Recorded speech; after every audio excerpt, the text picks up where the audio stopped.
Well, you're all good to go. Just make sure to take the medicine I prescribe 2 times a day. Thank you. I will. Hey girls. Hey Mom. We've been learning about the Civil War in school today. And we were especially curious about Civil War medicine. Since you're a doctor, we thought you may be able to help.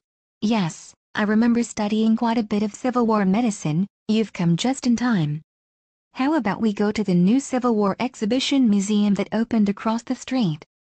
Sounds great.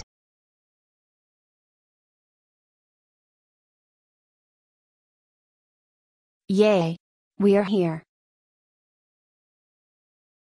As you know, 620,000 soldiers died in the Civil War. 2/3 of these deaths were caused by diseases. The rest were from battle wounds. One of the causes of these diseases were poor hygiene. Not only did they not shower every day, but used the same pots to cook food and boil lice-infested clothes. Yuck. That's horrible. The camps were filled with garbage everywhere and latrines were dug too close to streams, so the water supply would get contaminated. It was also overcrowded, so diseases would spread fast because of close contact. There was often spoiled food and a load of insects. Gross. What kinds of bugs caused diseases?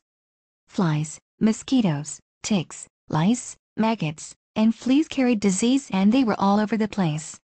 The doctors didn't even wash their hands before operating either, and there was a lack of surgeons. Rural soldiers weren't immune to many epidemics like chickenpox, smallpox, scarlet fever, measles, mumps, and whooping cough. I remember some of the major diseases the soldiers got: dysentery, typhoid fever, ague, malaria, scurvy, pneumonia, tuberculosis, and smallpox. You're right. Nice. Dysentery was the #1 killer, which was severe diarrhea with the passage of mucus and blood.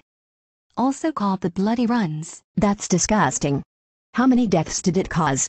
It caused 45,000 deaths in the Union and 50,000 in the Confederacy.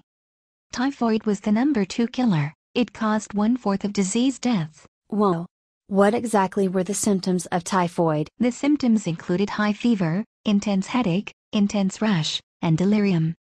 Pneumonia was deadly too.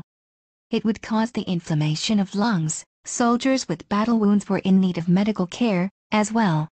Battle wounds often led to disease. The number of deaths and wounds increased because weapons became more advanced and were fired with more accuracy. I heard that there were no antibiotics at the time. You're right. They weren't available. Minor wounds could easily become infected, and this meant doctors had to treat soldiers by other methods. How did they treat them? What were their methods? Amputation was the biggest method used to treat soldiers. It was to prevent infection from setting in and often left soldiers with step limbs. It was a wounded soldier's best chance of survival.